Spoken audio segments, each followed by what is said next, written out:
Away from Ghana and European politics, now the Supreme Court, which was expected to today deliver a judgment challenging the decision of the then John Mahama-led government to accept 2 ex-Guantanamo Bay detainees into the country, has put the decision on hold, directing parties to file further submissions. The arrival of Mahmoud Mohammed bin Latif and Khalid Mohammed Al-Dabi into the country in 2016 sparked huge public uproar over the possible security implications, as the two were believed to be former Al-Qaeda terrorists, and the court presided over by Justice Atuguba today described the case as having far-reaching implications, and that makes it necessary for the parties to further address the court.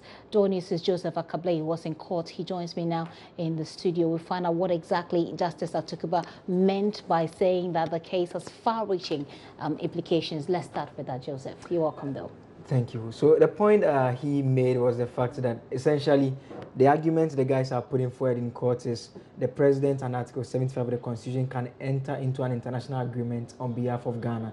But the second leg of that provision says such an agreement must go before Parliament for ratification, either by an act of Parliament or by resolution of Parliament. So they are saying that with this agreement, you recall when the two gentlemen came in, we were told that there was no formal agreement between Ghana and the U.S. government. Yeah. Later in court, the narrative changed. The AG's department now admitted that there was an agreement between Ghana and the U.S. government, but that agreement was such that it didn't require parliamentary approval. So what the Justice Atuguba is saying is that this is a case that no matter how the government, the court pronounces on it, in the event they say it was unconstitutional for the government to accept the two, it means that the gentlemen may have to be sent back to their country. In the event, and that has implications. Yeah. I mean, it's an international agreement between Ghana and the U.S., a nation, a very powerful nation for that matter. Secondly, if the court says that it was appropriate, that could also mean that going forward, our presidents can enter into some agreements that will not necessarily take it to Parliament for approval. So that sets a bad precedent, so to speak. Exactly. So it makes it very dicey for the court to arrive at a decision. But the judge is saying that another thing that they thought of was the fact that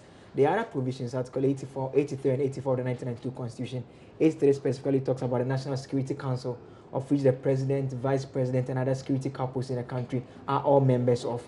And that provision again requires of such a body. It says that the Security Council can go about measures with regards to Ghana's internal and external security. So the question Justice Atuguba was asking the lawyers was that in the event such a body of specialized persons decides something, and because it's of an international nature, it goes to Parliament, and Parliament decides that we are not going to do it anymore.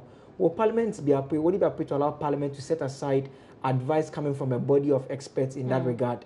Okay. Again, this is an agreement between Ghana and the U.S. government, international agreement. Can Ghana walk away from an international agreement simply because it contravenes its local constitution? I see. So because of that, they are saying that this is the first time the court is making a pronouncement on Article 75, for which reason they want the lawyers to think of the 83 and 84, which talks about the Security Council, and want them to address the court on those two issues, after which the court will then give a pronouncement on the matter. And so what was the reaction of the lawyers? I engaged lawyer for the plaintiffs in this matter. Interestingly, one of the plaintiffs is currently a deputy NSS director, Henry Alogboshie. I see. By then he was just a student. We're addressing him as a student at the law school. Okay. The other plaintiff is 86-year-old Margaret Bamfo.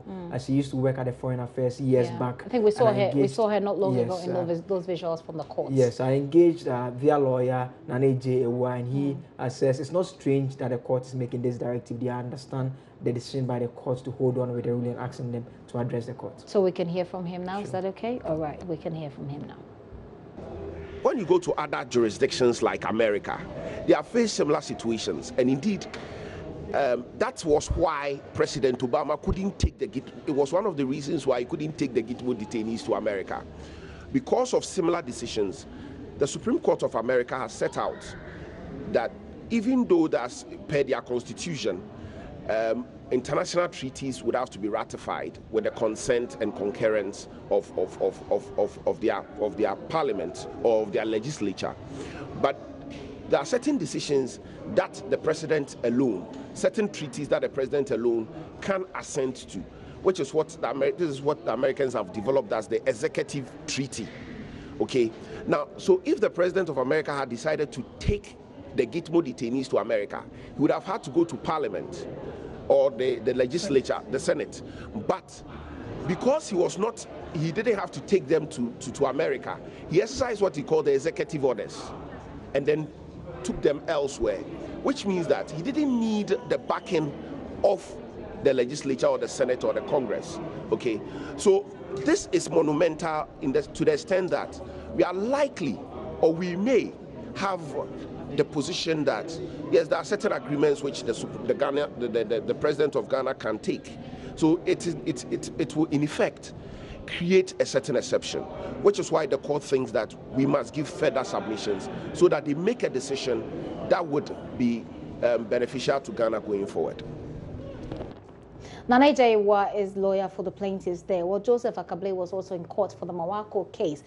Last we heard, Jihad was asking for an interpreter. Did he get one today? Joseph is here with the answer. Yes, he had a lecturer from the University of Ghana Linguistics Department being brought in to assist the court and enable him communicate effectively, and he has been making use of the interpreter to talk to the court. Okay, so what has been his version of the story now that he can easily communicate?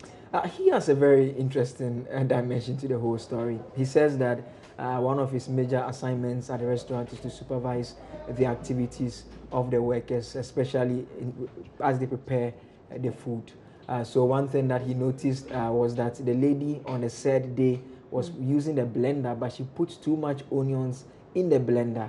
And as a result of that, he was in the next room and he heard the blender making an unusual sound. So he went in there and asked the lady, why has she put so much onions in the blender? And doesn't she know that it will cause the blender to get spoiled like it had done to the other equipments they bought in times past? So when he said that, he said the lady turned away, and he insisted, he simply just touched the lady's cheek that she should have a look at what she had caused. And he had to therefore pour the substance in that is from the blender into a bowl and asking the lady to look at it, but the lady didn't want to look at it. Then he realized the lady was in tears and asked the lady that, why are you in tears? The lady said, it's because of the onions. Yeah. That's what has caused the tears in my eyes. So that was his version of the story. That's his version of the story. That's what's happening. So in effect, he's saying that he did not dip the face of the lady in pepper. He did not. In fact, he was very clear in his mind. He said, he started by talking about Prophet Muhammad. He said he's a Muslim. He said this is against their teaching. He's not capable. He said, I didn't do it and I'm not capable of doing that. But the interesting thing is that, I mean, you know, he had said he wasn't very fluent in English at a point when the interpreter was talking about whether he held the head or the cheek. At that point, he was unhappy about how the interpreter was explaining in English. And in that case, what does he do? He speaks in English to He said in English. I see. My lord, I'm not saying I held her head. Oh, I said I held the chin. Will it be held against him that he perhaps lied to the to the courts because he said he could not speak English? He was very clear that he was not fluent. Okay, so that has been a narrative ever since. I see. So he had to chip that one in. Are they going back to court? We are going back next week. The lawyer asked for an adjournment. He's still in the dock. He's not done telling his version of the story. So he's still continuing with that narrative. So next time when you go to court, he's going to continue with the story, his version of the story. Is that correct? Yes. Okay. Well, thank you very much. Joseph Akable has been in court following up on the case, the Gitmo 2, and also following up on the Mawako case. Well, away from that, residents of Alogboshie in the Okaikwe South District of the Greater Accra region today heaved a sigh of relief when they had to confidently commute on a concrete bridge from one section of the community to the other. The bridge, constructed by the National Disaster Management Organization with funding from Norway through the UNDP, is part of the organization's Risk Disaster Reduction Project. The project will identify 9 other flood and drought disaster areas across the country and provide assistance to reduce the effect of its impact. Here is a report put together by Hannah Odame. Prior to the construction of this 24-meter concrete bridge, the people of Alogboshie had to endure and carefully work on the frail wooden structure that had been constructed for them to use for their movement. But today, thanks to the UNDP and the Norwegian government, they have a concrete bridge. Now, this bridge is just one out of 10 bridges that the National Disaster Management Organization have stated that they will construct across the country. And it's part of a disaster risk management program that they are embarking on. They have identified these 10 spots as areas that are prone to flood, and as part of their measures to ensure the people in the community are not affected by floods, these bridges are going to be constructed in the other 10 areas. Nana Prempe is the Executive Director of NADMO. In the coming weeks, NADMO will be commissioning 9 comparable disaster risk reduction projects throughout the country, namely a double cell box culvert and earth channel improvement in Kumasi, Esueboa, a single cell box culvert and earth channel improvement in Fantiakwa, Bososo, 11 boreholes in Bunklugu, Najon 1, Bindi, and a diameter procast pipe drain and single cell culvert and earth channel improvement in Techima, New Unyina. 11 boreholes in Boko West, Zibila, and an earth channel improvement and raising of embankment in Cape Coast, Kwapro. Earth channel improvement in Shama, Anchi, Tope, and small-scale irrigation project in Laura, Bagre. So the people of Alogboshie and some other areas in other parts of the country are going to be beneficiaries of this bridge. School children particularly are going to benefit from this, and I have one of them with me here. What's your name? My name is Manuela. Manuela, prior to this, how were you crossing this river? At first, when we were crossing the river, we feel so scary, and then we are afraid to cross the river, but now we are feeling comfortable. Now she's very comfortable. She can easily go to school. Were you at times left stuck in your home because you couldn't cross? Yes. Really? Yes. How many times? Like twice. Twice? Yes. And so she will not miss class anymore because anytime it rains, she will not be scared. After all, she has a concrete bridge that she can pass on. Hello, sir. How are you? I'm fine. I'm sure you're excited about the construction of this bridge. Yes, madam. Prior to this, how were you crossing yourself? Because I'm told some were walking through the river. Yeah, before they constructed this one, it was very difficult for us, especially when it is raining or it rains. Yeah. Did you ever have to walk through the river yourself? Yes, I walked through the river, and I remember one day when it rained and I was going to work. When I reached here, I was late actually, so a certain man helped me. He carried me, yes, on his back. So I'm sure this is welcoming news for you. Yeah, that's very good. We are all too excited for that. Excited. Yeah. And the excitement obviously is seen on his face, and that's what the National Disaster Management Organization seeks to do in other parts of the country that have been identified as areas that are prone to flood. From Alogboshie in the Okaikwe South District of the Greater Accra region, my name is Hannah Odami, working on this new constructed bridge for JoyNews.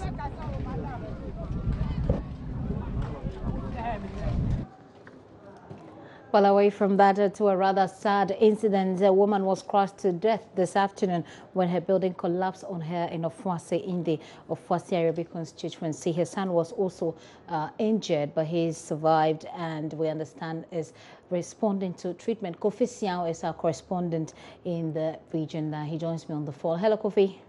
Hello, Gifty. Kofi, can you give us an update on the situation as it stands now? Well, this incident happened last night. The residents say they heard about it around this dawn. And what they heard was that a building had collapsed. So they heard about the sound and rushed to the scene. When they got there, they found that the 85-year-old woman, who is Akuya Kra, that's her name, and one other person who is the grandson of this woman, Akwesi Buedi, he's 15 years old. And they were trapped under the collapsed building. So they were able to quickly get things done, and they rushed them to the St. John's Hospital in Ofuase, Ayrebi. But upon reaching the hospital, Akuya Kra, who is the 85-year-old woman, was pronounced dead by the hospital authorities. But Akwesi Buedi, who is the grandson of the 85-year-old woman, is still alive, and he's kicking. According to authorities of the hospital, Akwesi Buedi is responding to treatment, and they believe that he will survive. They believe that he will survive. But what do we know about this woman? Well, this woman, I inquired from the residents who stayed close to her, and according to them, they say she has 3 children, surviving children, and a lot of grandchildren. And Akwesi Buedi is one of them. But Akwesi Buedi is the one who has been staying with him for all this while. And this is a house that they've been staying in for as many years as you may think of. So they say he's a very good woman, and they cooperate with her so well in the community. So the death of the woman is coming as a shock to them. Did they have any indication? I mean, we can see the building now. We have the pictures of the building which collapsed. So were there any indications? Any indications that should have made them aware that this building could collapse any time? A resident of the area who gave his name as teacher told me that the woman has been living in that house for a very long time, and there has never been any indication that the building will go down anytime soon. So when they realized that the building had gone down, it was a surprise to most of them who lived around the place. Okay, so what are they going to do? Are they going to move those? Do we have any information? Well, they called in the police. The police, upon arriving at the place, ensured that the place is safe for people who move up and down from their homes to other places. So I can tell you for sure that for now the place is very safe, and the police has come in to ensure safety, and they are also looking into what really caused the collapse of the building. Okay, thank you very much. Kofi Siao is our correspondent, our Eastern Regional correspondent there, bringing us up to speed on that very sad incident that happened earlier today. Away from that, President Akufo-Addo has directed the Finance Ministry to immediately release funds for the purchase of equipment and chemicals to fight the armyworm invasion that has plagued 3 regions in the country. Speaking to JoyNews, Director in charge of Pest and Insect Infestation Disasters at the National Disaster Management Organization, Lawson Tevi, said that is the immediate intervention being put in place by government as more measures are being planned to prevent a spread as well as find a lasting solution to worm infestations. Last 2 weeks we had a report from the Ashanti region on armyworm invasion, specifically in Ejisu Dwabin, affected cocoa farms. Later we heard information when our team from the regional administration, NADMO, and MOFA visited the area. They saw that the worms are spread to other crops farms, that is maize. We are talking about maize, we are talking about other crops. And so we managed to send a few chemicals to the Ashanti region for them to start spraying. But later, when we sent information to all the regions, alerted all the regions to be alert on this armyworm, we later had a report from Brown and Ashanti region. As my Director General said, about 6,000 acres in Ashanti region, and then about 5,000 in the Brown region, and then 4,000 to 5,000 in the Eastern region. Currently, the Technical Advisory Committee on Pests and Insect Infestation Disasters are meeting to come up with recommendations. And also, as my Director General said, the task force also, in collaboration with the technical committee, will work in hand to manage the situation. So far, we will say that the situation is alarming because they are moving fast. We sometimes joke that they are army worms. Look like 3 regions so far. We will try then to prevent them to enter other regions. That's what we are doing now. And then by the end of the day, we'll come up with some solution to curtail the situation. But you had some finances to be able to move in ASAP? What are they? So far, NADMO is trying to get funds from the Minister of Finance to purchase PPEs, that's protecting clothing, and also chemicals, agrochemicals. We are talking about the equipment, the spraying sacks. These are the first step we need to take as an organization. So other activities will follow. Talking about the awareness creation, we are talking about workshop for farmers and other technical men.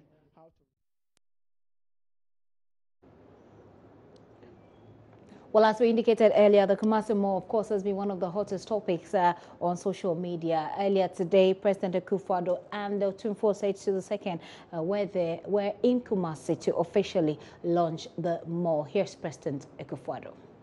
The Kumasi City Mall has the enviable status of not just being the only mall outside of Accra, but it is now also arguably the biggest mall in Ghana and the biggest in West Africa. It therefore should not come as a surprise to residents of Kumasi that your compatriots in Accra resorted to poking fun at you and trolled you on Facebook and social media when this mall opened for business last month.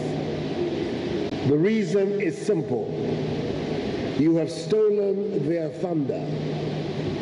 They no longer have the bragging rights of having the biggest mall in West Africa.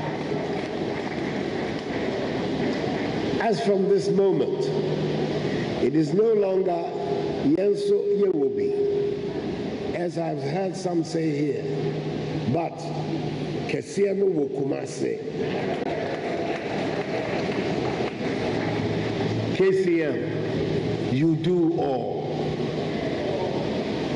Otumfuo, Nananom, ladies and gentlemen, for us in the new patriotic party, the party from which my government is born, the importance of the private sector to the development of our nation's economy cannot be overstated.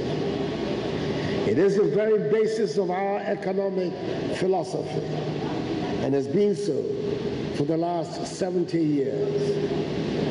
We have never wavered in our belief that given an enabling environment, the creativity and sense of enterprise of the Ghanaian will enable us to build a strong, powerful economy which can deliver a good, dignified standard of living to our people.